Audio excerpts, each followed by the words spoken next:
Hey everyone, it's Dr. Neville Campbell and welcome back to the Wellness Hustle podcast. I know you guys have been following and watching, and the stories, like I said before, have been exciting, informative, and inspiring. Today we have one of the leading attorneys here in Atlanta, one that is trailblazing a new path, that's doing different things, and that's really transforming how law is practiced and really taking care of his clients. We have attorney Shani Brooks with us of Shani Brooks Injury Law, and today we'd like to welcome you to the podcast, my guy. Thank you. Absolutely. Today we have some just great questions to just have people know more about who you are, your practice, and what your plans are. And then as questions come up, we're going to dive deep. And if it's deep enough, we're going to dive a little deeper. It all depends. We're going to flow with a conversation today, man. Sounds good. So I've met you about, is it about 2 or 3 months now I met you? Yeah. It's been a few months. So connected with Shani and, had a great dinner with him. And when I met him, first time I met him, I said, this guy is definitely, about business, but also about quality representation for his clients. What led you to law as a profession?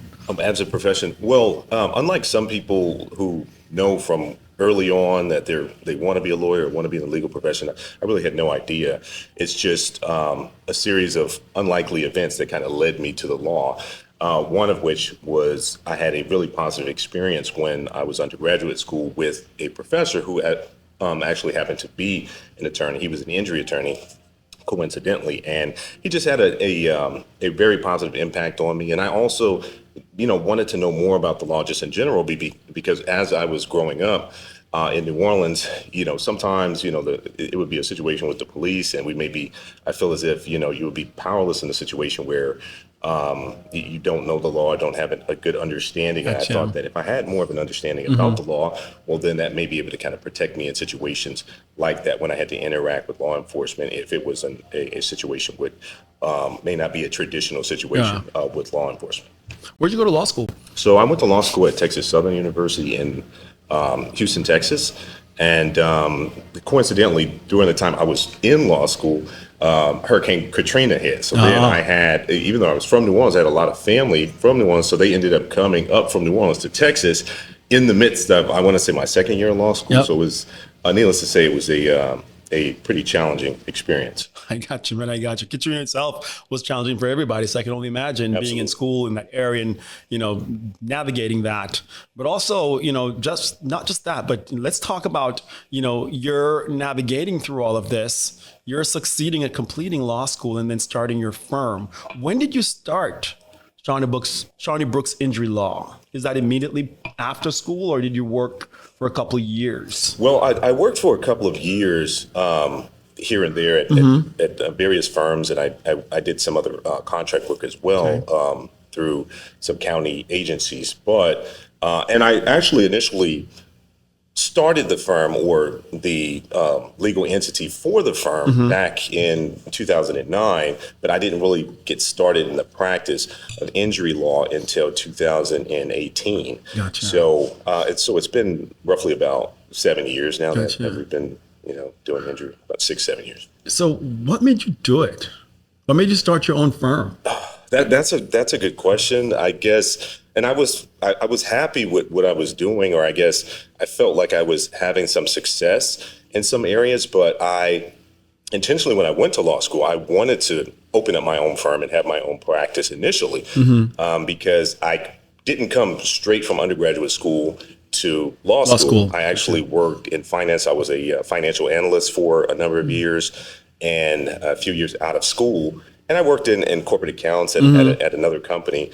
But I didn't like the idea of having like performance reviews and just kind of having to, be subjugated to, whatever. Beholden to the system, so to speak. Yeah, that was problematic for me. And I just felt like, hey, I want to have a license. I want to be in a position where I can kind of chart my own path. So that's kind of what led me ultimately to opening my own practice. And I also want to have an opportunity to employ others, which was something that even back then was important to me.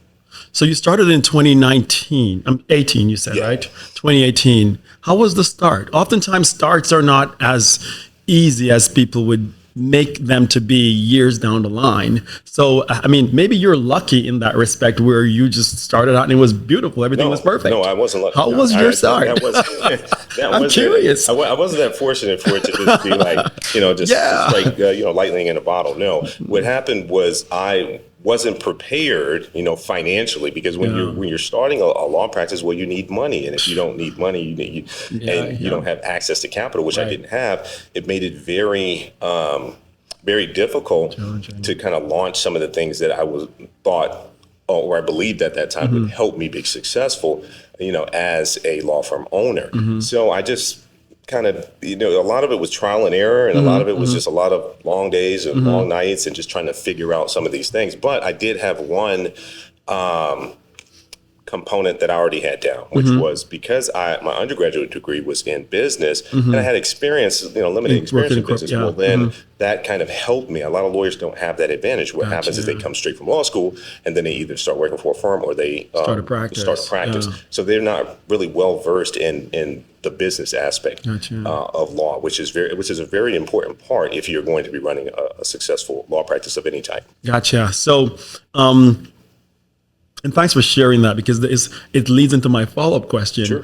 And I was informed, I believe, by one of my team members that you are actively involved in shaping the next generation of lawyers. You're a professor at one of the universities here, in that you teach communication, correct? Is that correct? Yes, that's correct. So I actually had taught communication law for several years, and it's an interesting story behind that, because circling back to my experience at my alma mater at Clark Atlanta University for undergraduate school, where I had the experience with the attorney that kind of got me, inspired to him, inspired, me to go to law school. I wanted to have that same type of impact. But even back then, it's just the power of the mind and what what you're putting out there, right? I'm a strong believer in that you just have to envision it before it happens. So I told myself back then, well, I want to be like him. I want to be successful like him, because that was the image of success that I saw.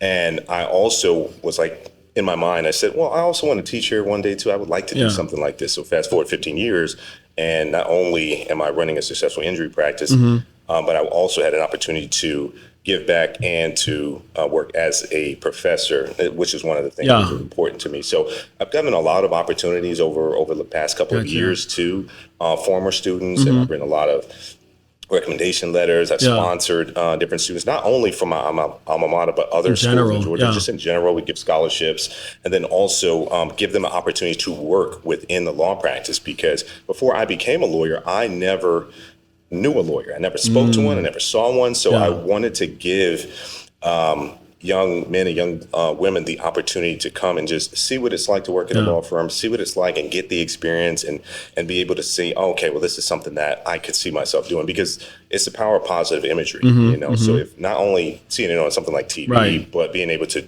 actually see it in person is something I think. And have some tangibility. You have to have the ability to interact with a person that you look up to. Sure. That is blazing a trail in the path that you want to actually, take as well. So it's a very powerful thing that I believe in our community. We don't have a lot of that, or we don't have access to, or it's not really available to a lot of our youth, coming up. Sure.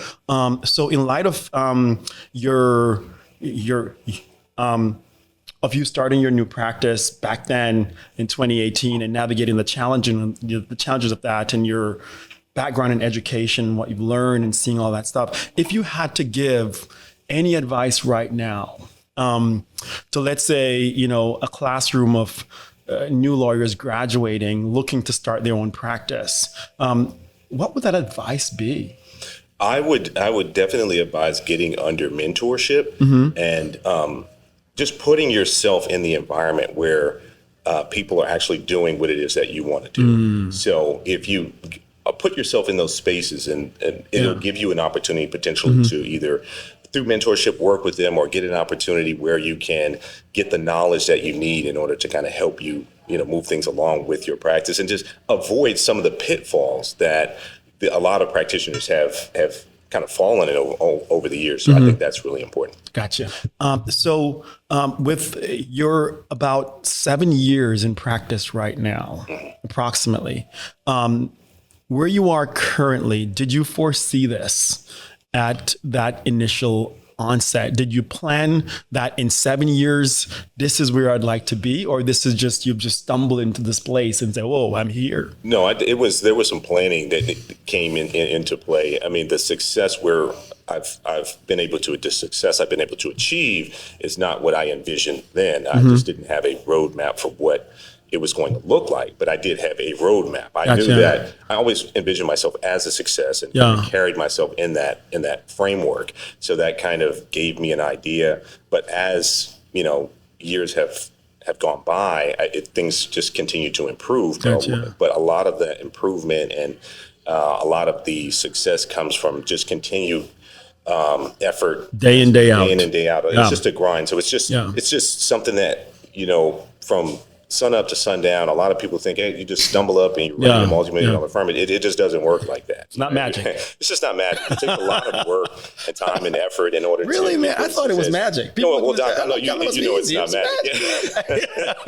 I'm like, if it's magic, please give me that wand. Exactly. I'd love to wave it at will, because I would make that magic happen every single day. But hard work, dedication, consistency, there's just no way around it. No, I agree. People ask me, what is the secret? What is the secret in business? What is the secret in fitness and finance?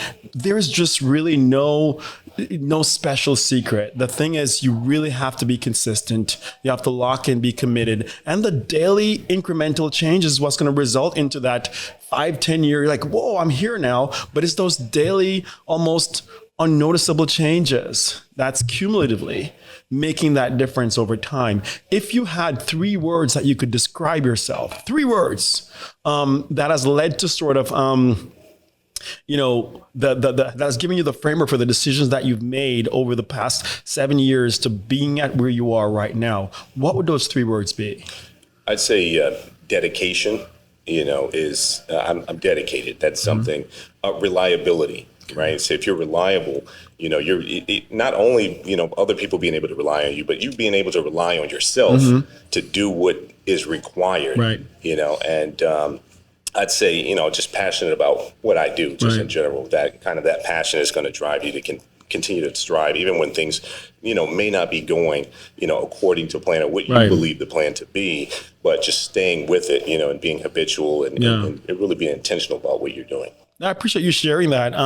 You mentioned just now that, being one dedicated, but also committed to yourself, right? And yes, you can be committed to, you're meeting your dreams with several people around you. But if you're not committed to yourself, I tell people that my biggest enemy is not from without.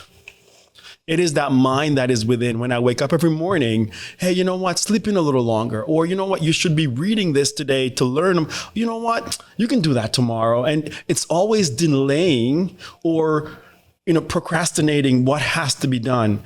And once I figured out that was happening, and I said, no more.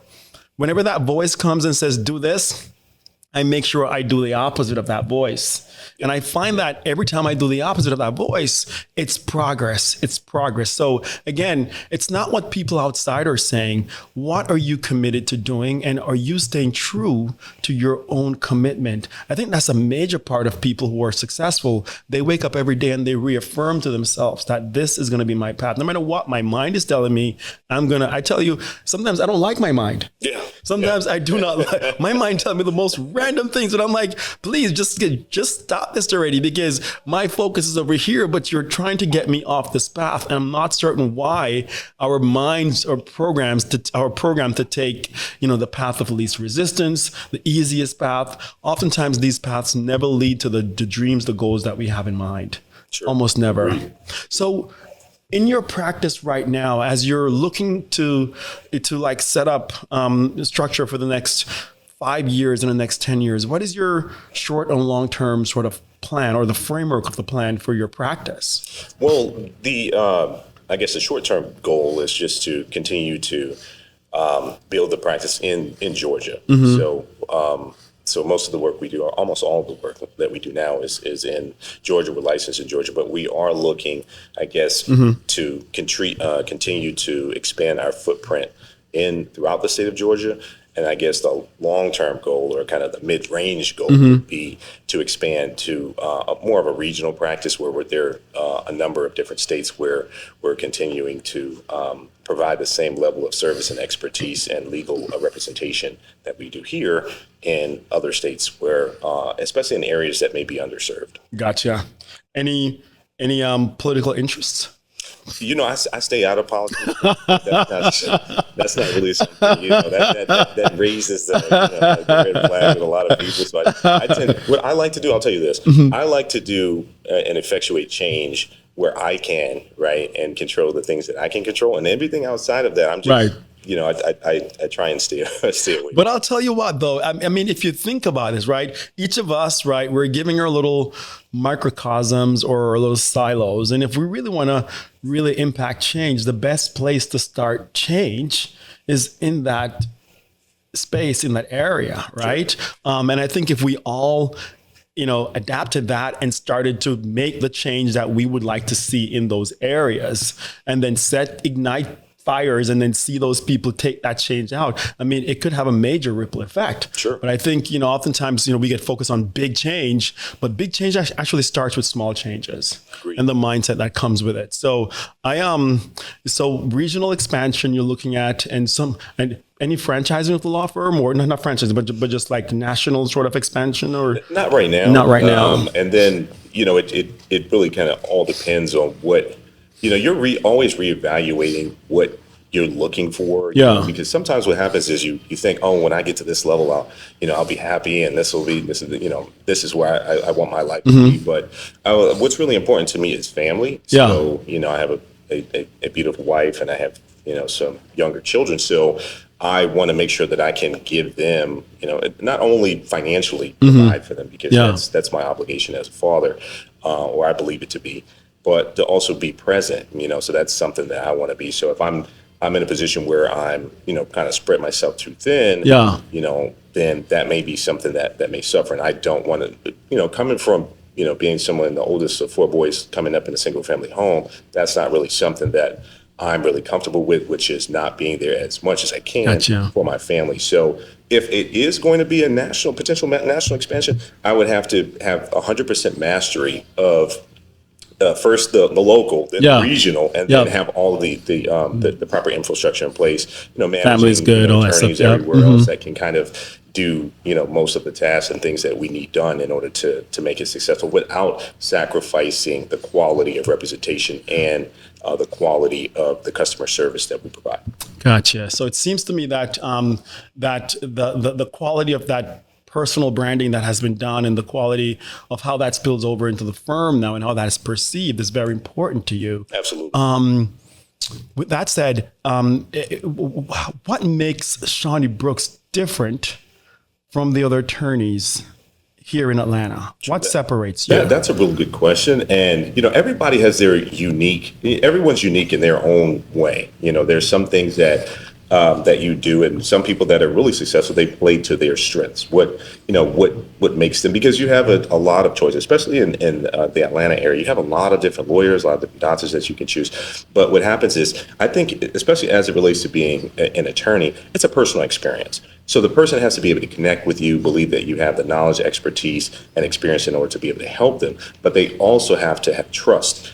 And that's a big part of it, So one of the things that we specialize in at Shani Brooks Law is making sure that all cases and all clients are getting 5-star service. So they're not getting feel like there's a situation where their case is not important. Every case is important. It doesn't matter if it's a multi-million-dollar case or if it's a soft tissue damage, low impact case. It doesn't matter. We're going to roll out the red carpet for you from beginning to end, from top to bottom. And that's not only at the top with, the attorneys, but that kind of trickles all the way down to case managers, investigators, paralegals, and all the way across the board. So that's something that's really important. Absolutely. It seems like you're speaking to culture.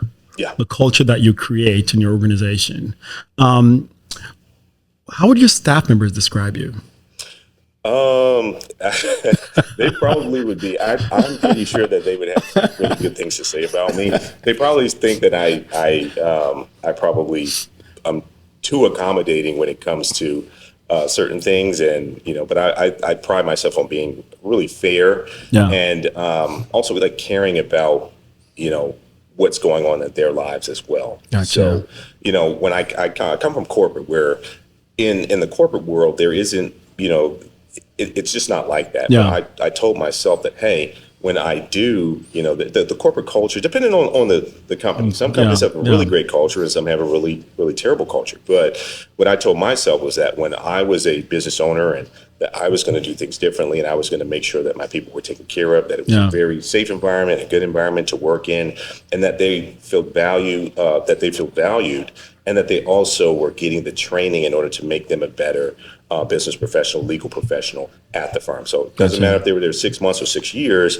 that they're going to benefit from being there. So even former employees that I had come back, and even if we didn't end on terms that were the most favorable, they still come back, or they still try and stay connected, because that's just the culture that we have. That you created. Yes, sir.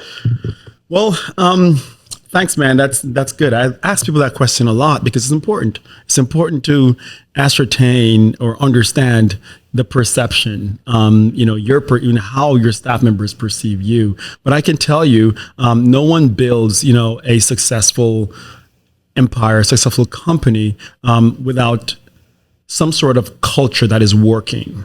Sure. So whatever you're doing, keep on doing it, man. Tell me about your social media.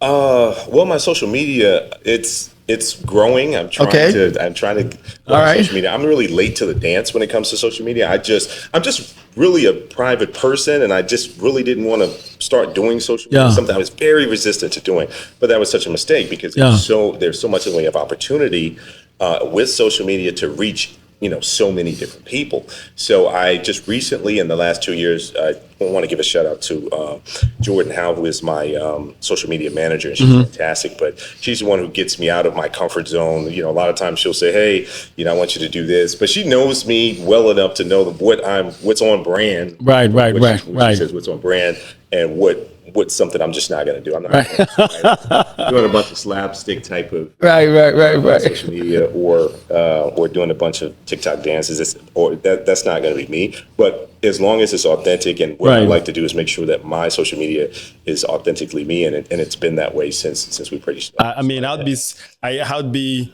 lying if I said that I didn't think that you had social media going for several years now, because the content is very quality. Thank you. It's very structured, and I think the messaging is really appropriate, and it's always on brand. So again, from a direction, whoever is doing social media, you give it up to them, because again, the videos are clean, they're impactful, the message is pretty strong, and they're short enough where people can watch and they can understand exactly what you're trying to say. Well, the thing too, Doc, is that there's nothing really sexy about the law in general, right? So it's harder to captivate people's attention when it comes to legal content. So you have to do a little bit of kind of creative, Make it animated a little bit. You just have to do a little bit more in order for people to kind of connect with you as a person. So you as the face of that social media market, or me being the face of the social media market, I try and just do things that kind of connect more with people, or where people can see. But I didn't really know that some of the social media that people are actually doing. I went to a conference years ago, and they talked about TikTok, and this is the next thing, and I thought this was years and years ago. This is before everything kind of blew up, and I just thought it was a joke. I was like, this is a platform for kids, and I'm not going to really, I wouldn't even think about doing that. And then 5-6 years later, what happens is it's people are running full practices off of social media, Instagram, TikTok, Facebook. So it's just something that you really kind of can't escape these days. So the better you are with at least kind of making a concerted effort to put yourself out there, because you have a lot of expertise and knowledge that you can share, and a lot of people may need, or they may go to these platforms for an answer that you may be able to provide. Absolutely. Well, as we wrap up, I'd like to ask you about the future as it relates to artificial intelligence and your plans on incorporating that in your current practice structure as you're forecasting sort of what is on the horizon. That's, I guess that's a very appropriate question for now. AI is here. It's not coming down the pipeline. It's right here, right now. And it's in a lot of different industries. It's kind of taking hold. We're actually looking at implementation of AI right now. It's helping us to do, especially on the litigation side. So on the cases that we're filing lawsuits on, we rely on AI to get some information or to summarize a lot of information that may take, it may take weeks to summarize it. AI can summarize it for you in minutes, and sometimes even in seconds.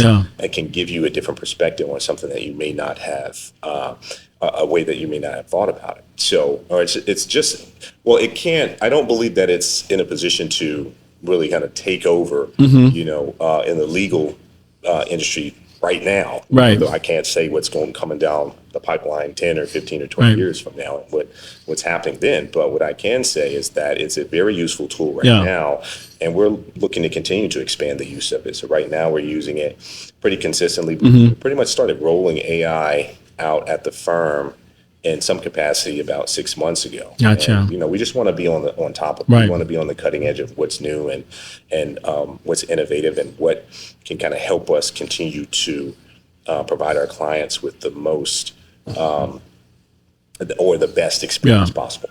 Well, man, thanks for sharing. I think you said it right. Like you want to be, you don't have to be the cutting edge, but you can be on the cutting edge, right? Or close enough, right? Where whatever is happening, you're in tune, so you can, adapt and make changes, so you can stay relevant. I think a lot of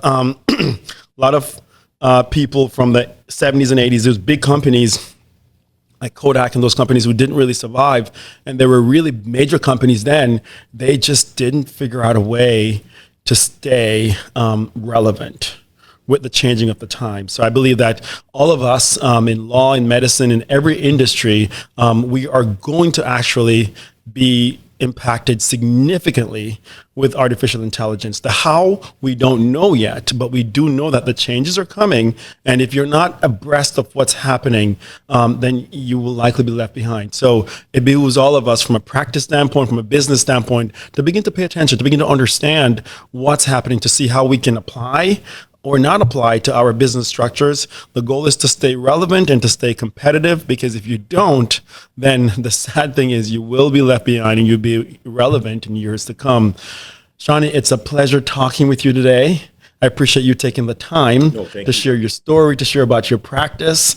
Any closing words that you'd like to leave? If you had a client right now that you were going to share with them that this is the law firm that they need to choose, looking at your practice, looking at you, what would you say to them? What I would tell them is just, do your due diligence and just, pick your own lawyer. Don't have someone else pick the lawyer for you. You pick your own lawyer. You do your research, and you see, and you interview a few lawyers and talk to some lawyers, not just someone in the office, but speak with a lawyer and make sure that that your interests are aligned, and make sure that it's the right firm for you, because sometimes the lawyer may be an excellent lawyer, but just not a good fit for you and your case. Gotcha. Or the client may be they may have a wonderful case, but it's just not a good fit for that particular lawyer. So, or the client, or vice versa. So that's what I would say, is just pick your own lawyer, do your own research.